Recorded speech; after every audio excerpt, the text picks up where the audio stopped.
This episode of the show is brought to you from the Salesman.org HubSpot studio. Coming up on today's episode of the Salesman Podcast. We as B2B organizations are creating more content than ever. And the buyers that we serve are getting absolutely bombarded with this stuff. Something that has been a huge black hole for go-to-market teams has been sort of insight into this, the performance of content. So which content resonates in this geography, which content resonates in this industry. Salespeople think that marketing are, the mugs and t-shirt department, and that the content they come out with is very aspirational and doesn't really speak to, what salespeople see on the ground. Hello, Sales Nation. My name is Will Barron, and I'm the host of the Salesman Podcast, the world's most downloaded B2B sales show. In today's episode, we have an absolute legend. We have James Palmer. He is the Regional VP of Sales, NEMEA, over at seismic.com. And on today's episode, we're getting into how you can personalize your outreach, make it more effective, your B2B sales outreach, and do it at scale. And we cover topics here that we've never covered on the show before. We're talking data, sales enablement, how to do this properly in the modern way, as opposed to just sending more and more spam emails. Everything that we talk about in this episode is available in the show notes over at salesman.org. And with that said, let's jump right into it. James, welcome to the Salesman Podcast. Thanks, Will. Thanks for having me on. Very much looking forward to chatting. I'm looking forward to chatting with you as well, sir. And on today's episode, it's a topic that we've somewhat covered, but I don't feel we've ever got to the bottom of it. So I'm hoping you can give us some insights and share your expertise here. We're going to touch on how to personalize your B2B outreach at scale. Now, let me ask you this, James, and this is a difficult question to get started off with, but is this not a little bit of a paradox in that to do anything at scale, surely we have to reduce the personalization that we need to be able to get it out in the hundreds or thousands of contact points over the months or years that we're prospecting? Yeah, no, I definitely get the paradoxical nature of the question, and I think my answer is going to be that it certainly is possible, and actually pretty imperative that we do get this right. I think the world that we live in at the moment, we as B2B organizations are creating more content than ever, and the buyers that we serve are getting absolutely bombarded with this stuff. So if you don't have the ability to personalize and personalize at scale, you're going to be lost in the noise. You're going to be disregarded. You're going to be in that sort of in choppy waters, and this has only really been amplified by the year that we've just had. We've had probably the salesman's favorite channel removed. We can't go and meet our customers and build a sort of a personal connection and discuss things in that format. So the importance of content has only gone up. But that being said, I don't think everyone is getting this right. I think a lot of the content that we as sellers are sending to buyers is just disregarded and not on point. So yeah, it's absolutely imperative we get this right. To touch on the is this a paradox angle of your question?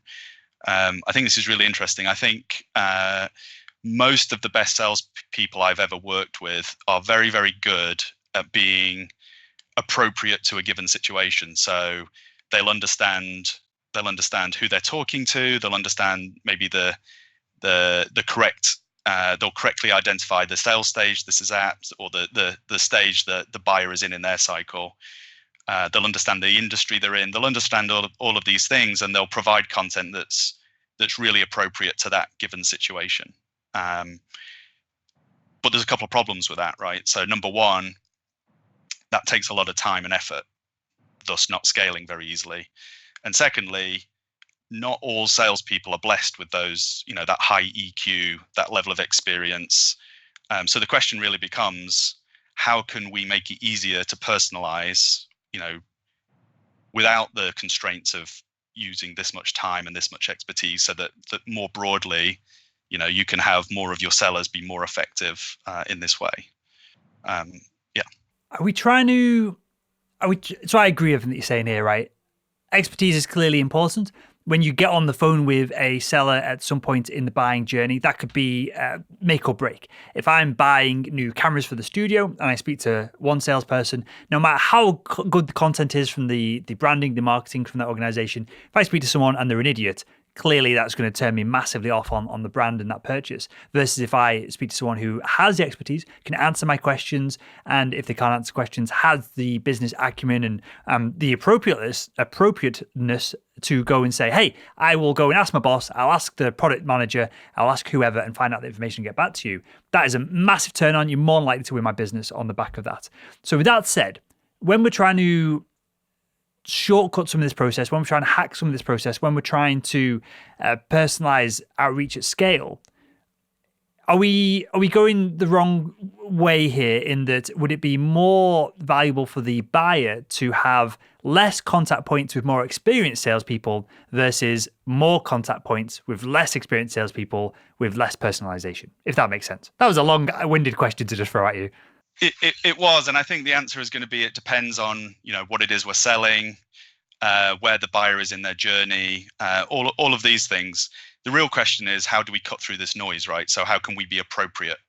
The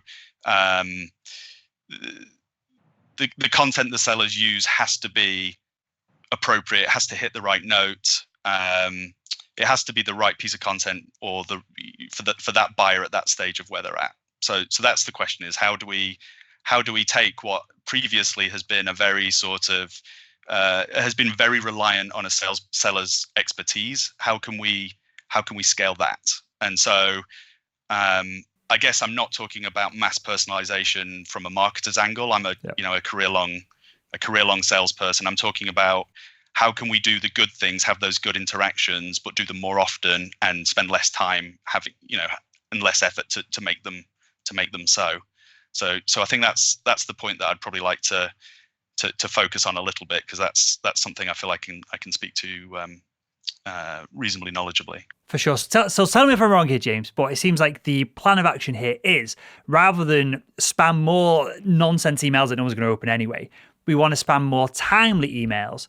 And we want to leverage less experience of a sales rep to say, hey, this individual is at this part of the buying cycle.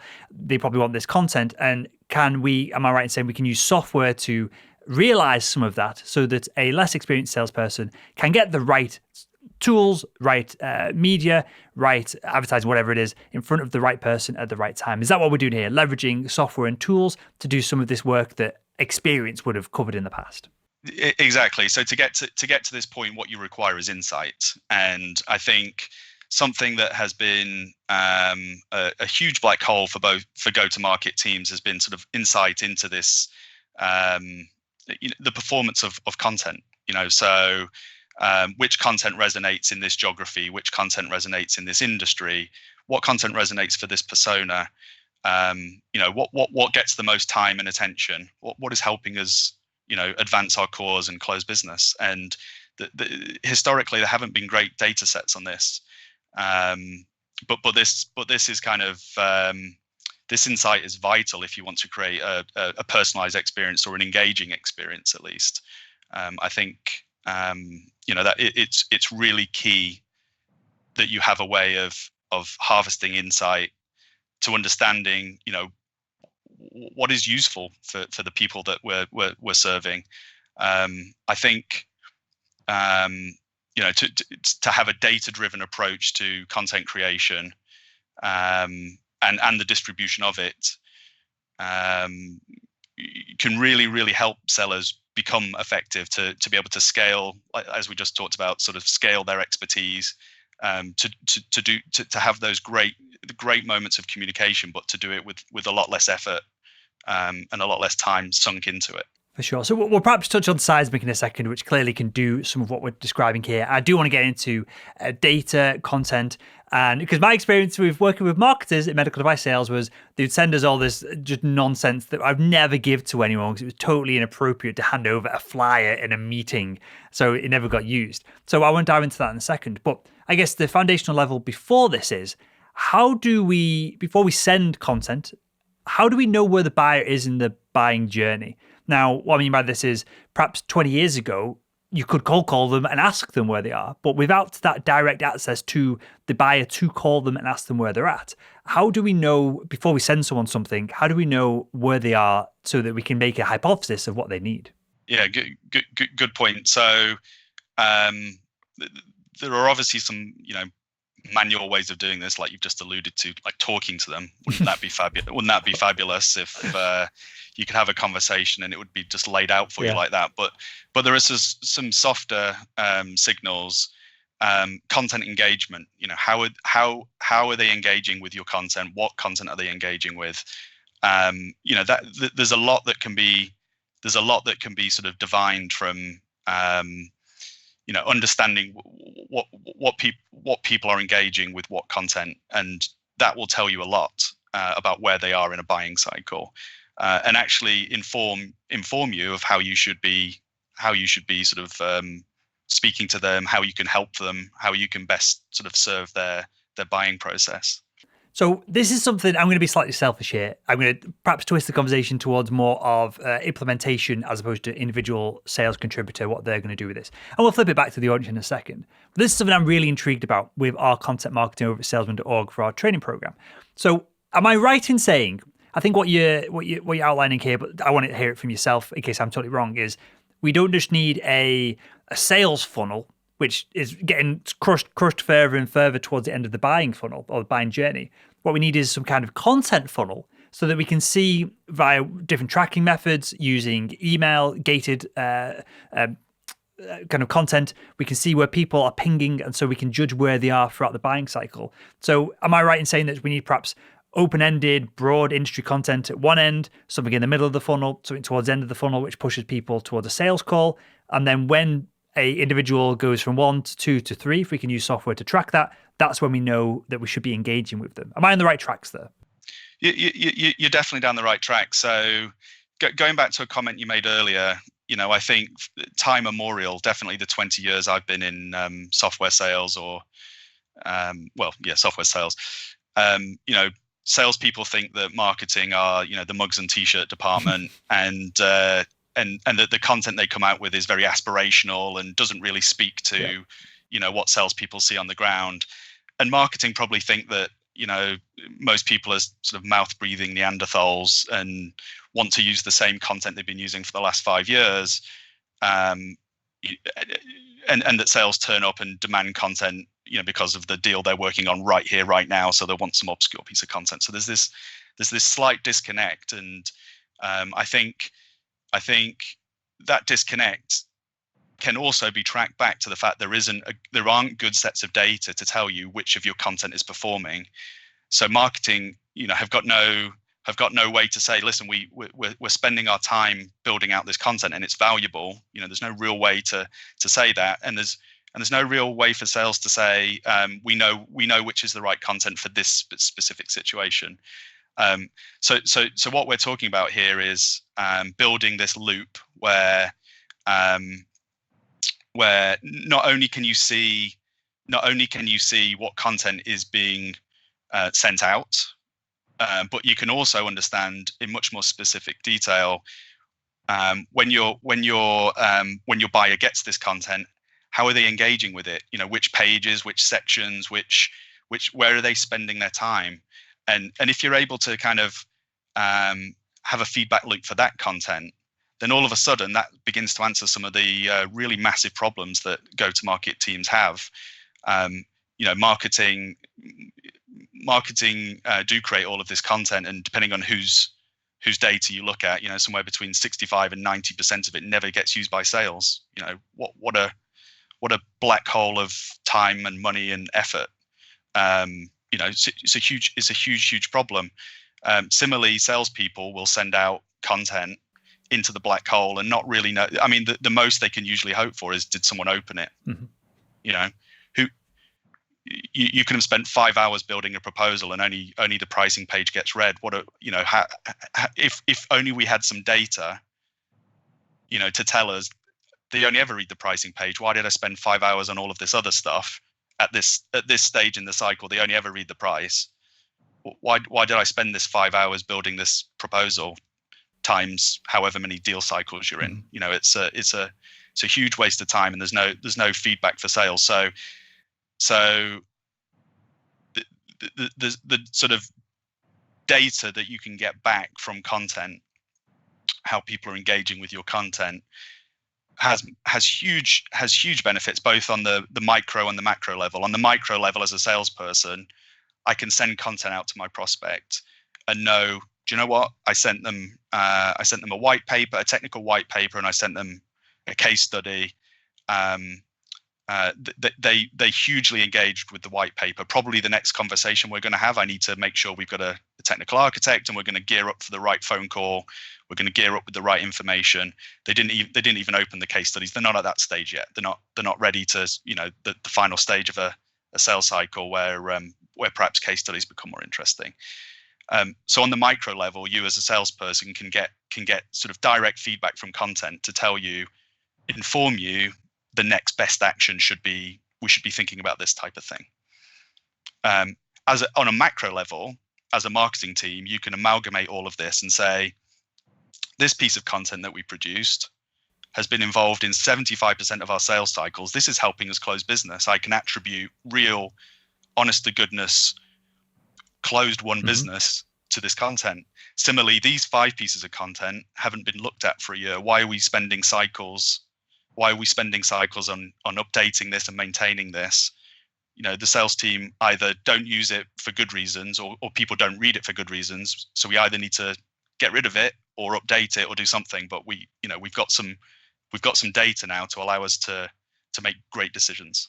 There's 2 things that come from this, James, and you're changing my paradigm with some of this content, because it seems like we could create content specifically to generate insights. We could just do an FAQ document that has all the objections that we would usually face.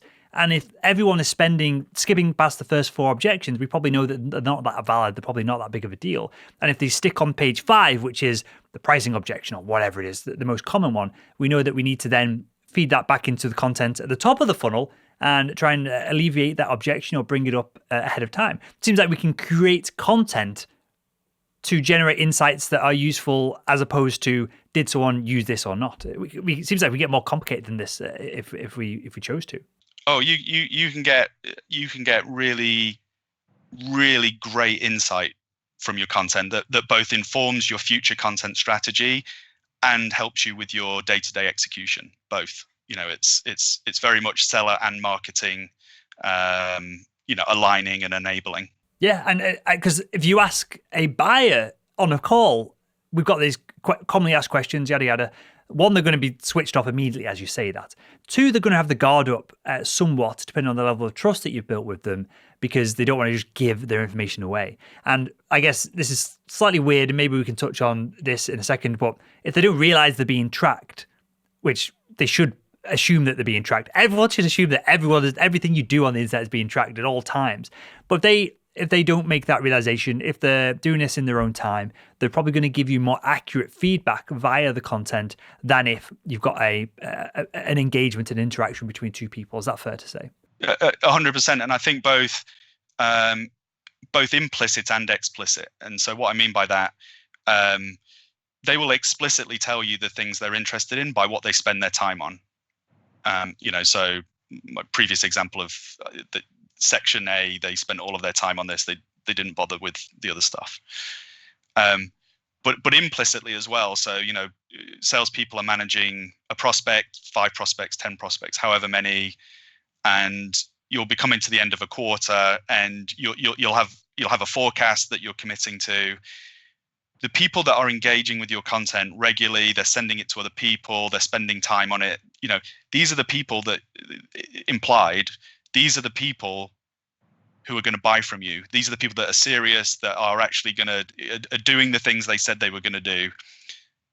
If you've got 10 prospects, the 4 that are really engaging with your content in the stage of in the final stage of a sales cycle are the ones that you should be forecasting. You can definitely take some implied learnings from how people are engaging with your content. Whether it's Seismic or another tool, is there a way to pull called different things by different companies, right? But like buyer readiness or likeliness to buy, can we get a score that could go into the CRM on the back of the content that's being consumed? Of, we know that people have done this, this, and this will make a purchase, and we know that in your funnel there's 12 people that are in that stage right now. So we can kind of predict some of this, whether it's AI or machine learning. Yeah, so further down the funnel, up the funnel, down the funnel, up the funnel, the wide open bit that marketing deal with. There's a bunch of technologies that obviously and processes that's exactly what marketing are trying to do all the time. They're trying to score leads. As people enter the sales, the sales funnel, it is that you're talking about exactly the nirvana, right? It's a case of if you combine some of the data we're talking about with perhaps some of your CRM data, so who actually bought and when they bought and things like this, you can begin to score your content to say, if you send this case study out at stage 2 of your sales cycle to people in this region or this persona, you're 5% more likely to close your deal. You can actually get to the point where you're able to advise your sales team on what content is helping close business and is statistically more likely to help them close business. For sure, because that's valuable not just for salespeople, right? It's probably even less valuable for salespeople than it is sales leadership, who have to collect this at scale and then report up the food chain as well. If they can say, hey, last year we were at this place with this amount of content with this many leads. Now we're at the same place with arguably or provable more effective content and more leads, then people are going to be throwing bonuses around, aren't they? Yeah, and genuinely, we have customers who, once you've got some data flowing back on how your content's been used, both internally and externally, we've had customers switch off 70% of their content and not receive a phone call from salespeople complaining because they know this stuff is obsolete or ineffective, and they've just been spending huge cycles updating it for no other reason than they had no way of being able to sort of stack rank their content and understand what was the most effective. So yeah, I think to segue for a second into a slightly wishy-washy personal opinion. I think all salespeople sort of start out, on a spectrum somewhere of they're either process-oriented people or they're people-oriented people, and then over a period of time, if you want to be good at sales, if you want to stay in sales as a career, you kind of learn enough about the other end of the spectrum to be good at your job, right? But and I start out at the people end. I like people. I like understanding. I enjoy that we're all different. I like understanding how we can work together to do something, clever or good or make a difference. And so data for me in sales, a lot of it is very focused on the process end of the spectrum, right? This is, we how much pipeline do you have? We know that we want 4 times whatever your target is to be able to hit that. How many deals do we have at this opportunity stage? How many calls did you make this week? How many meetings did you have this week? It's all lots of it is very focused on managing people and process and that kind of thing. The reason why I personally like this data set, this sort of data-driven approach to content, is because it really speaks to how can we do a good job for the people we're serving. What content is going to be really effective for them? What can we're almost giving them advice. We're saying people in your situation. I don't think we're almost. We are literally consulting with the way you're describing, which is really valuable.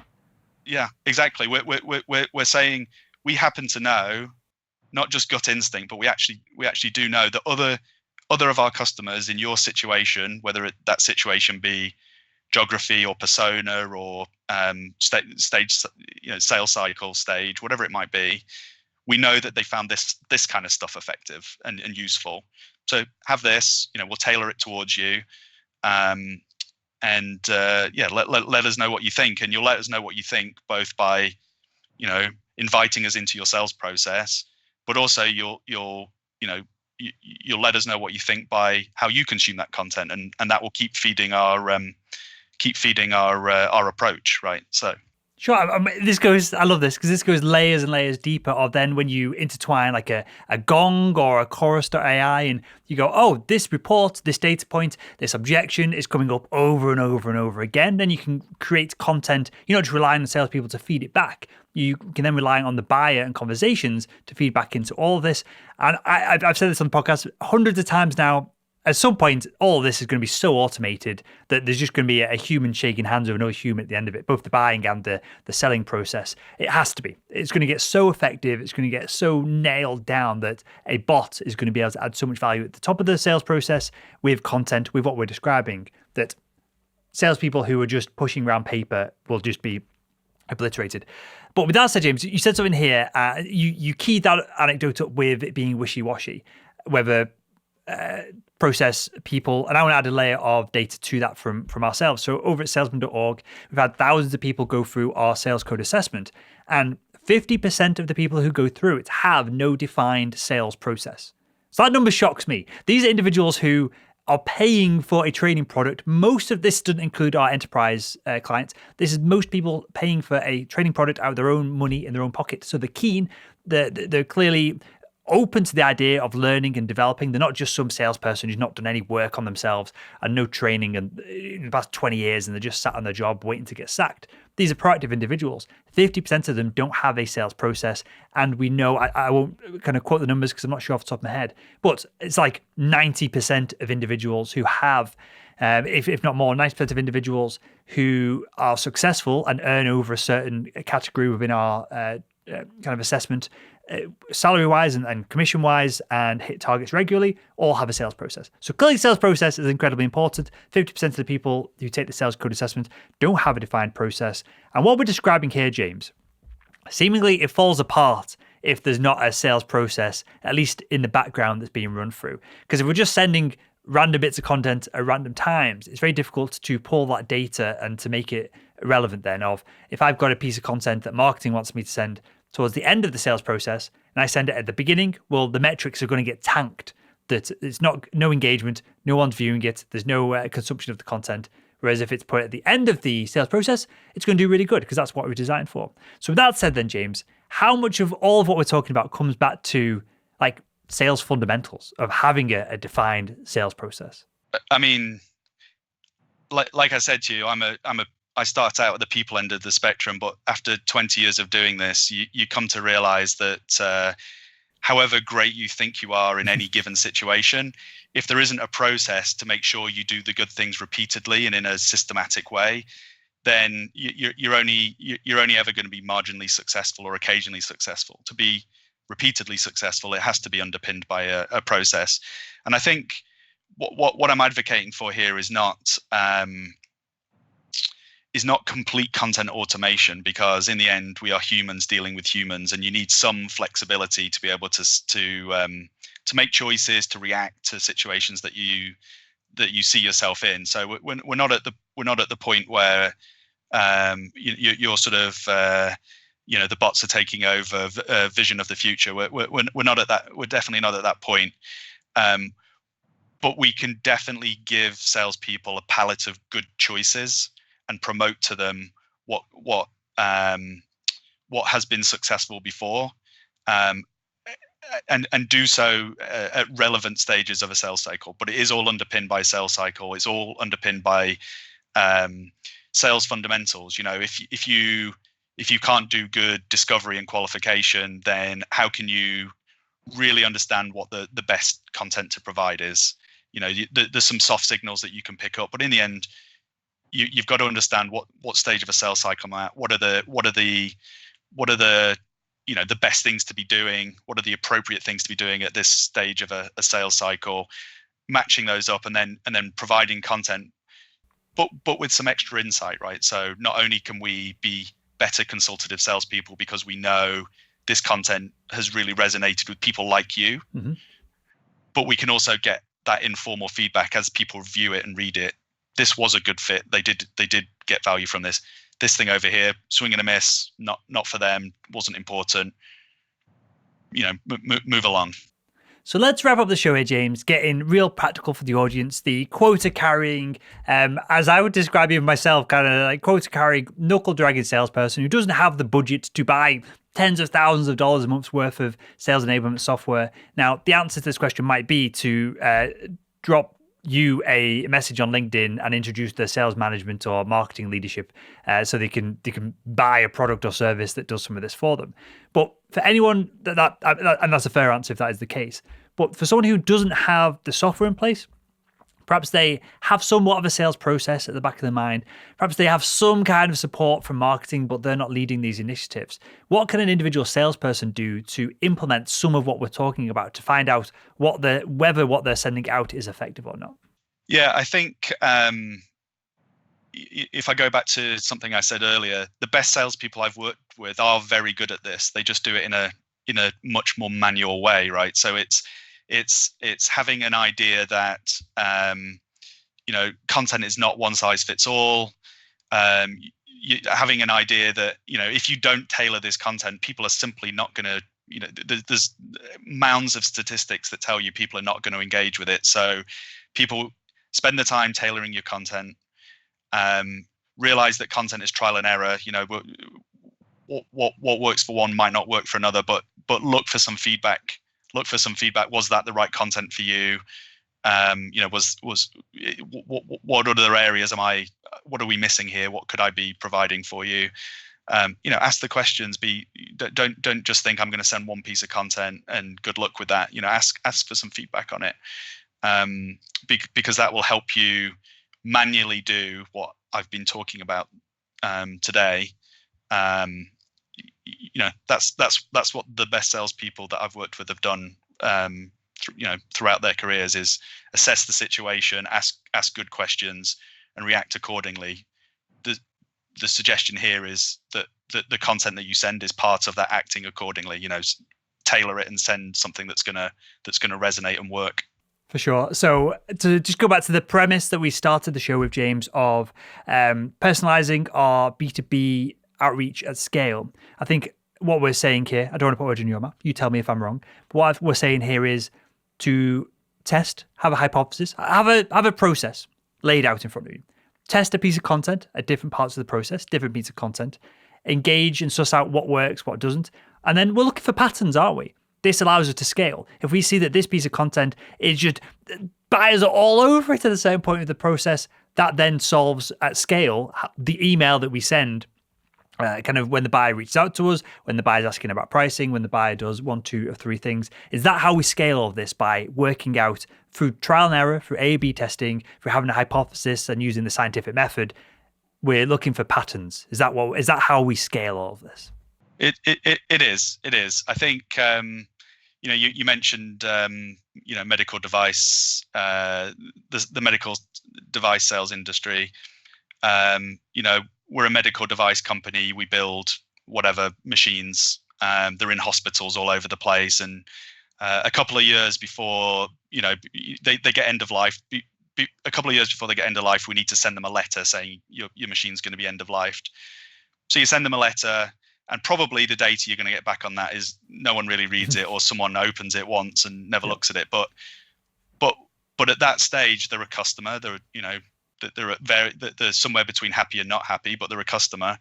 And what if we were to send an end-of-life letter, but we were to send them some content that showed them what their options might be for the upgrade, right? And we built that in, and now we send that along, and we see that the engagement with that content is vastly different to a sort of a static letter that's telling them, in a kind of legal way, 2 years from now, your machine's going to end of life, and we've got some other options for you. Please call us. How about we seed that with some content, and then we look at the engagement rates on that, and you'll probably find there's going to be a vast difference. That's a massive oversimplification, I know, but it is exactly what we've been talking about. I don't think you're oversimplifying. The last company I worked for, multi-billion-dollar, privately owned, family-owned company. We did nothing like that ever. It was, hey, let me just check the serial number on this box that's in the theater. It looks a bit old.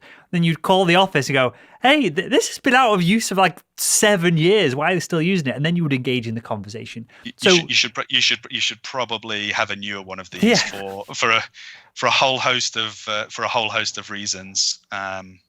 yeah. Yeah, the cobwebs inside it are part of the issue here. And I've been in some places. I can't say too much because I don't want to be getting liable for what I say, but I may or may not allegedly have been in places where medical devices have literally smelt like they've been on fire because they've not been maintained. And some of the devices that I may or may not have allegedly worked with in the past, they use really high power bulbs to get light inside the patient. Now it's all switched to LEDs, I believe, but they were using incandescent bulbs to do this. And you could smell the fact, and it's just because they hadn't been used in years. They'd be wheeled in an emergency and there was dust on the bulb. That's an instant fire hazard. Last thing you want when a patient is on the table is a fire on the camera system that's allowing you to see what's going on inside the patient itself. And so I've had these conversations, and it was because, and I'm doubling down on your point here, that because I don't think it's an oversimplification, an automated sequence like that, which can be done super easy with software, whatever that software is, would hopefully generate new business, but could add value to the buyer in that it's just a prompt to them that some of these things need to be looked at, updated, changed, and obviously then it restarts a conversation with you without you having to cold call, pester, annoy individuals. And so that can, depending on the market size, whether you're in account management as opposed to hunting for new business, that could give you an uptick of 10, 20, 30%. Depending on like the demographic, the people that you're engaging with, just by one simple automated email. So I think that's really valuable in its own right. Yeah, and we've personalized some content not based on the doctor's name or whether he likes or she likes golf. We've personalized content based on people that are 2 years out from the end of end of life of this product. Here are the kind of things that they should be or will be thinking about. Let's provide them with the kind of information that's going to, resonate with them. And one of those types of information might be, in 3 years' time, this is going to smell like it's been on fire, and that's not great. So yeah, I think if you think about personalization in a sales sense, not necessarily purely a marketing sense, but what is good information for them at this stage, then yeah, that's how you scale yourself as a good sort of a good salesperson. I'm thinking that as an email subject line to get clicks. Does your camera system smell like burning flesh or something like that? You're gonna get a high click-through rate on that, right? If that's in my field of responsibility, I'm probably clicking on that email. So, of course. Well, with that, James, tell us where we can find out more about you, mate. Where can we find out more about you and everything that you're up to? Yeah, I'm on LinkedIn. I work at Seismic. You mentioned a couple of times, and drop me a line on LinkedIn. I'd be happy to connect and hear from anyone. Good stuff. Well, I'll link to Seismic, your LinkedIn profile, everything that we talked about in this episode in the show notes over at salesman.org. And with that, James, I appreciate hopefully this was a conversation that was at a high level for individuals who have aspirations to get into, whether it's sales enablement, content management within the organization, and maybe like a sales adjacent role. But I think we got real practical at the end, which is useful for any one of us. Maybe I'm including you rightly or wrongly here, but us knuckle dragging, quota carrying salespeople, I think there's value there as well. So with that, mate, I want to thank you for your time, your expertise, and joining us on the Salesman Podcast. Thank you, Will.